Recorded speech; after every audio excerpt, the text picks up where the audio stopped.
What's up, everybody? Welcome to another episode of the Be Wise podcast. I'm your host, Chris Y. Wright. Please, please, please like, and subscribe. Like, and subscribe. YouTube has changed its algorithm. They've changed how they're rewarding content creators like myself. So it's really, really important that even if you don't like it, you lie and you like it. All right, I'm just joking, but please like it. Anyway, today I want to talk about, of course, so I already talked about the Grammys and all the virtue signaling that was going on and but I didn't talk about the backlash, and I didn't talk about how I believe in the First Amendment. I believe in freedom of speech, freedom to say whatever you want to, freedom to protest. But I don't understand why celebrities and artists do it. I know they think I have to use my platform for something more important. It's a good logic in theory. It's it's philanthropic to a degree that you want to give back to your community. But you do all of that hard work to reach the apex of your industry, the Grammys, the Oscars, the Golden Globes. If I said today I want to be an actor, those rewards and awards are so far away. Damn it. I just want to be on the screen, maybe. I just want to be in a play on Broadway. Even if it's a minute, I just want to sing a song that I might hear on the radio. You're not thinking, I want to win a Grammy, or I want to win a Golden Globe, or I want to win an MTV Music Award. You don't think like that. You just say, yo, I just want to go in the studio, show that I can sing or rap, and maybe one day I'll get noticed. I don't know. That's just not, from an artist standpoint, that's just not what you're thinking. I started DJing in the 80s, and I just loved playing music. I just loved music. I loved watching people dance. When I worked at a local nightclub in Virginia Beach, it was my first gig. And just seeing even 8 people out on the floor dancing to my music selection, my spinning, oh, it's like an adrenaline rush. You want it more. You just want it more, right? That's all you want when you're a young artist. Podcasters come on here, this platform. All they want is people to like them and subscribe to them. And that first 200 or 300 subscribers, they like, oh my God, people like me. People like me. And they keep it going. There's a lot of YouTube videos out there, how to get 1,000 subscribers in 1 week and stuff like that. That's not what you want. You want real people to subscribe to your channel that like you. Your voice, your idea resonates with them. And you get what I'm saying. You do things out of passion, but then I don't know, I think you get to a point where you're making millions of dollars, you're selling millions of records, or millions of people are going to see your work on screen, and you become empty. You don't get that adrenaline rush anymore. So now you need people to take you seriously politically. I love politics. I love social issues. I get on this platform because I love it. But I'm scared as hell if I was to blow up. Because now you're going to be invited on CNN for your opinion, MSNBC, Fox News. People are going to be calling you to hear your views if you blow up. I've seen some content creators on here with 1 million subscribers, 2 million subscribers, and next thing I know, they're being interviewed on a major network. That would scare the shit out of me. Right now, I know a lot of people aren't seeing my face. I can hide a little bit. For people who I don't want to know that I am political, they're probably not watching me. But if they were to turn the channel and they see me on Fox News, they might, excuse me, wow, I didn't know he thought like that. And you really have to take a side. And that's the same thing with celebrities and artists and singers. Like, you build that huge fan base all the way up, as Fat Joe says, all the way up, just to have in one swipe, half of them go, screw you, fuck you. Excuse my language, but you know what I mean. They no longer want to watch you. They no longer want to stream your music. They no longer want to watch you on an award show. And it was seen to me that the Grammys would be like, guys, I know you have a big platform. You're free to say whatever you say. We have a 10-second delay. We can beep out anything. But can we lighten up on the political, posturing and conversation? Because our ratings are really, really low. People would rather watch Chris Wright on YouTube than watch us at this point. The Americans are tired of it. And what sounds like loud applause and roaring, cheering people in that venue at the Grammys or at the Oscars, when people do it, there's a whole group of 40 million people outside either not watching or watching going, oh, Jesus Christ, here we go again. And if you're on the side of, because it's always usually left liberal thinking, progressive thinking in those rooms, because there's a lot of progressives in that industry. But there's also a lot of conservatives in that industry that just shut their mouth because they may not get a role. They may not get a part. They might be canceled by their industry. They might even lose their contracts or get kicked off Disney or whatever. You know what I mean? So when everyone else is cheering, when Trevor Noah says, Nicki Minaj is not here, and they lose it, a lot of those conservatives clap too, with like a smirk, like, screw these guys. It's really, really hard. So I agree with what Ricky Gervais said in 2020. So if you do win an award tonight, don't use it as a platform to make a political speech, right? You're in no position to lecture the public about anything. You know nothing about the real world. Most of you spent less time in school than Greta Thunberg. So if you win, right, come up, accept your little award, thank your agent and your God, and cough, okay? So... And they cheered for that. They were like, thank God someone had to say it. And that was in 2020. And 6 years later, they still don't get the message. No one cares about what you think, Bad Bunny. Get off the stage. But those people in that room, they're going to cheer, give you a standing ovation because you said 2 words, ice out, and they just lose their minds. Nicki Minaj supports MAGA. So you don't think, really, Trevor, that there's any Trump supporters in that whole room or watching TV? I didn't even look up the ratings of the Grammys or how many people were watching. But you don't think, first of all, I already know many conservatives have said on social media, I no longer watch the Grammys, or I haven't watched the Grammys in years. But every now and then someone's favorite artist might be on there, like a Jelly Roll. And they say, I want to watch it for the Jelly Roll performance. And they watch and they got to hear all of that. They go, you know what? I'm just not watching anymore. I'm not going to watch anymore. I just don't understand why you would want to lose more than half your fan base or lose all that visibility because you want to get on a platform and say, well, I have to speak out. I want to show you something I noticed the other day. We talked about the Billie Eilish thing, but I wanted to notice the smirk on her face. Like I just did something really good. Notice the pride. Watch this. No one is illegal on stolen land. That right there. She looked at her brother, I think that's her brother, and was like, oh. It was like a cool shower.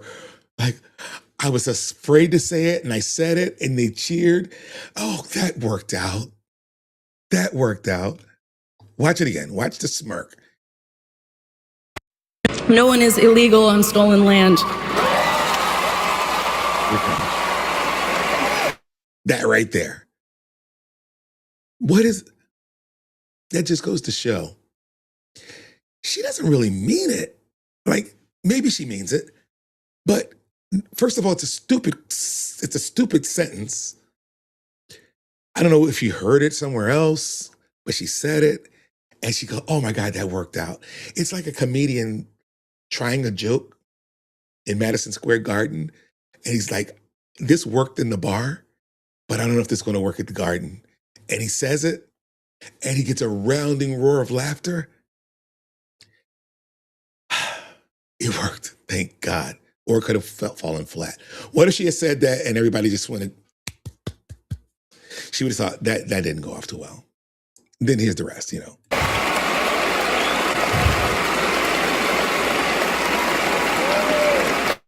Wait, what is that? And What is that? What is that? What is that?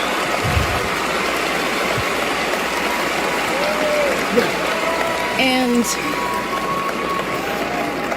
yeah, it's just really hard to know what to say and what to do right now. And How about you say nothing? How about you accept your award? Thank your producers. Thank your record label. Thank everybody that needs to be thanked, and you move on. And then keep the other comments to yourself. feel really hopeful in this room, and I feel like we just need to keep fighting and speaking up and protesting, and our voices really do matter, and the people matter. And Okay, so she said,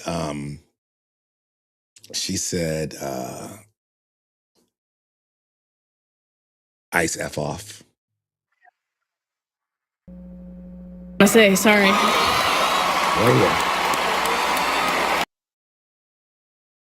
People matter, and protesting, and our voices really do matter, and the people matter. And I say sorry. Yeah, so she can F off too. But anyway, I like Billie Eilish. I like her music. I have Billie Eilish playlists on my iPhone. They're coming off. They're coming off. I no longer want to support you. I don't want to hear your streams. I've never been to a concert, and even if my kids say, can we go to the Billie Eilish concert? No, we're not doing that. I don't. You don't want to support law enforcement in America? You don't want to support our president? You don't have to, but I don't have to support you either. That's a choice. That is a choice. But why, you went from probably living in a trailer to a $3 million mansion in California. And you got that because people who didn't know your political thoughts supported you, went to your concerts, bought your shit, bought your t-shirts at Hot Topic. And now you've basically told people, you can't, oh, can I get a Billie Eilish t-shirt, Dad? No, I'm not spending my money on Billie Eilish. That's what's great about, freedom of speech. But is there freedom of consequences? 100%. And those consequences are people like me no longer want to support you. If I drink Coca-Cola instead of Pepsi, and Coca-Cola came out and said, F ice, I think I'm going to start drinking Pepsi. That's just the way I am. I buy what I buy. There's certain name brands that I won't wear. I won't put on my body. You know what I mean? There's certain actors I don't want to see their movies. I don't want to stream them. I don't want to go to the theaters to support them. I'll steal it maybe if I can bootleg it, but that's about it. They're not getting my money. I don't know. What's your thoughts? Anyway, there is backlash that goes along with that. Come to find out, she lives on quote unquote stolen land. So, as it turns out, the land on which Billie Eilish's mansion in LA presides is actually ancestral land. I know, crazy turn of events. No one could have seen this coming. And the Tongva tribe, who once owned that land and now it is owned by Billie Eilish, came out with a statement saying, hey, Billie Eilish has never reached out to us. Tongva tribe actually said in their statement, hey, we would really appreciate it if Billie, in her statements, when she says no one is illegal on stolen land, would bring up the Tongva tribe and that she lives there, and any acknowledgement from Billie, a public figure of her stature, would be great for the Tongva tribe. No word yet if Eilish will reach out to the tribe about her property on that stolen land, and if maybe she'll open some of her rooms, the various rooms in the $14 million mansion, which I don't know if she has a lot of people in them right now. Maybe she could offer some house. I don't know. I do not know. I'm just giving out options. It could happen in the next few days, weeks, months, who knows. Anyways, yeah. And if you hate capitalism, like Billie Eilish, make sure to go out and buy her Uno cards with her likeness on it. Yeah.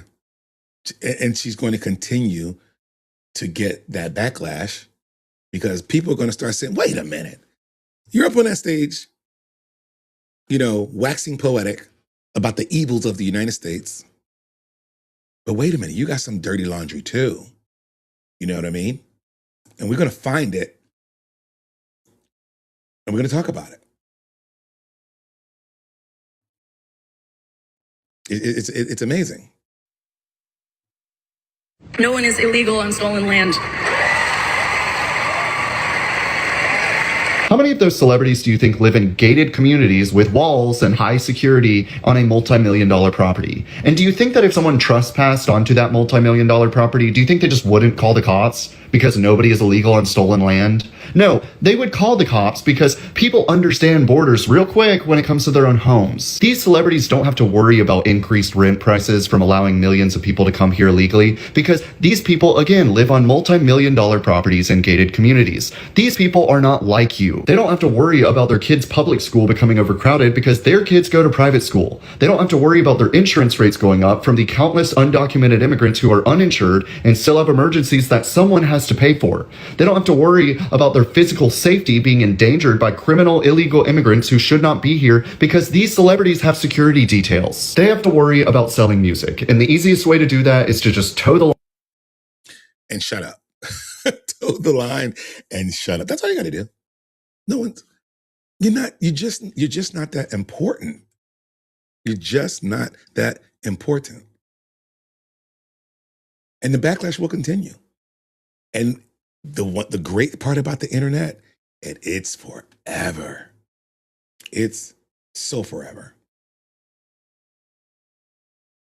And she's going to find that out really quickly. No one is illegal on stolen land. Careful, this one might ruffle some feathers. Billie Eilish's Grammy acceptance speech, she turned it political and said, no one is illegal. Sorry about that. I hit the wrong button. There we go. No one is illegal on stolen land. Careful, this one might ruffle some feathers.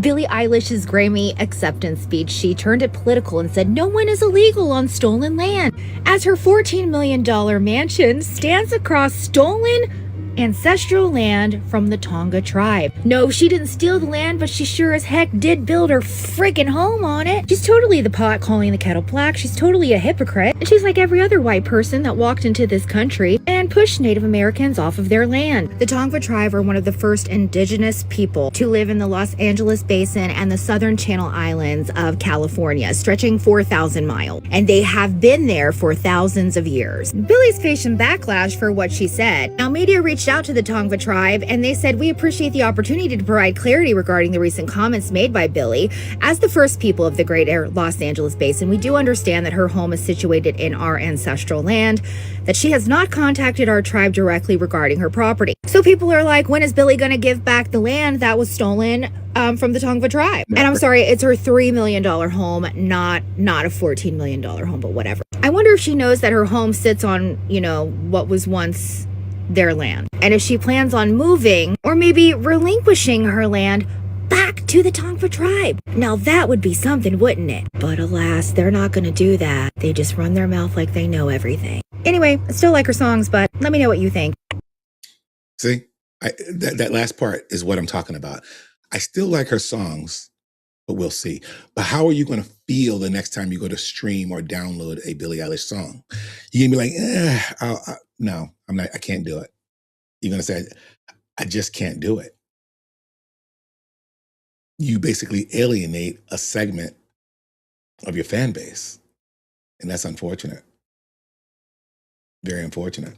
Last one on Billie Eilish, because I just wanted to make sure that you out there understand how you can push back. You don't have to accept this. The reason why they're beginning to hate Billie Eilish is because she originally was talking about how bad capitalism was. And then everybody was like, okay, well then why are you pushing all this stuff with like Uno cards and trying to sell stuff? If you think capitalism is so bad, why are you engaging with like these big companies? And then after that, she's saying this too. So I think people are beginning to hate her, which I'm glad for. I'm very happy for this. I want there to be a negative consequence for pushing these bullshit ideologies. Me too. And that's what it is. I want, listen, it was a whole thing like Don Lemon. People's like, well, do you think he'll go to jail? I don't care if he goes to jail. He doesn't need to go to jail. But there does need to be some consequence. There does need to be some court of public opinion, some civil outlash or backlash, and letting people know, listen, not everyone rocks with this. You know what I mean? We don't all rock with this. We don't like it. It's going to cost you. It's going to cost you legal fees, money, lawyers, time. I just want people to suffer. Bad Bunny, for instance. Yes, Puerto Rico is in America. I know that. I'm very aware of that. But you have one of the greatest opportunities of any Puerto Rican since, or Hispanic since Roberto Clemente to make a major impact on America. That's just, it's just the truth. You could have been seen as this Puerto Rican historical figure to everyone. Like, Bad Bunny's awesome. I love him. He's amazing. He's, the next, Mark Anthony, Julio Iglesias, whatever, anybody. But yet you have to divide your fan base in America because you want to be political and speak out against the president, speak out against Trump, speak out against ICE. And to me, I just don't think that doesn't do well. I can't rock with that either. Caroline Levitt, she said it best when she was asked the question about Bad Bunny. I think it's very ironic and frankly sad to see celebrities who live in gated communities with private security, with millions of dollars to spend protecting themselves, trying to just demonize, law enforcement, public servants who work for the United States government to enforce our nation's laws. And you didn't hear this same type of uproar from celebrities in Hollywood when the previous administration allowed an invasion of our nation's borders. Yeah, I mean, why would Bad Bunny think that's smart? You're playing in this, like you're going to perform at the Super Bowl, America's biggest sporting event. I don't think I've ever seen anyone stand up at the World Cup, and I could be wrong, and bash another country or talk about the atrocities by this country or by that country. The World Cup, one of the world's biggest events. At the World Cup, the Olympics, the Super Bowl, all very large events. You have the opportunity to perform at that event, but yet just a week before it happens, you say ICE out, and I just don't get why celebrities build up this platform and then they use it this way. It's frustrating as hell. It really is. And of course, I don't know if you saw this, but Roger Goodell, I'm sorry, that's the wrong one, forgive me. That's not what I wanted. It was I don't have it, but Roger Goodell had to speak out on this situation because he was at the Super Bowl press conference, and he was asked about Bad Bunny performing and the pushback and what he said at the Grammys. And unfortunately, here's the crazy part about Roger Goodell. In just 1 week during the Super Bowl press conference, he was asked questions that he had to make up an answer for because he had no answer. The one was, Mr. Goodell, what do you think about the no black coaches being hired out of 10 openings? And he had to shuffle around that. I'm going to have to reevaluate the Rooney Rule, and there's nothing you can do. I think I heard Marcellus Wiley said, there's no goal line here. There's no score. There's no end game. There's nothing. There's already the Rooney Rule. You can't even reevaluate it and push, because if you push too hard, now you're pushing into DEI. Now you're pushing into affirmative action. So don't say you're going to reevaluate it, because there's nothing you can do. Just say, yeah, I saw that. I was very disappointed. We'll discuss this with the owners maybe and see if we can come up with a solution. But right now, I got nothing. There's nothing wrong with saying I got nothing. People will respect you more. But here's what he said about Bad Bunny, and I'll tell you what I think about this statement. Listen, Bad Bunny is, and I think that was demonstrated last night, one of the great artists in the world. And that's one of the reasons we chose him. But the other reason is he understood the platform he was on, and that this platform is used to unite people and to be able to bring people together with their creativity, with their talents, and to be able to use this moment to do that. And I think artists in the past have done that. I think Bad Bunny understands that, and I think he'll have a great performance. That was a word salad that actually said nothing. It said nothing. All it said was that I hope he doesn't say the wrong thing at the Super Bowl. But there's no guarantee. He could literally end his concert by saying, "Ice out." It's too late. It's like the wardrobe malfunction. When Janet Jackson sewed her tit, it was too late. There was nothing you can do. Now, they do have a delay. They could just, if he says "ice out" really loud, he could, tap the button. But I don't know. But that's kind of where we are with all this. And of course, there was the last thing I want to mention with Trevor Noah. He said his thing about the president being on Epstein Island with Bill Clinton. Wasn't funny. And the president was asked about whether or not he was going to sue Trevor Noah. And here's what if he sues him, good. If he doesn't sue him, good. Mr. President, are you going to sue Trevor Noah? Last night in a post, you alluded that something could be coming. Yeah, well, he said that I spent time on Jeffrey Epstein's island. I didn't. I mean, he's a lightweight. This guy. He's a terrible. I think he's terrible. I thought he did a terrible job at the Grammys.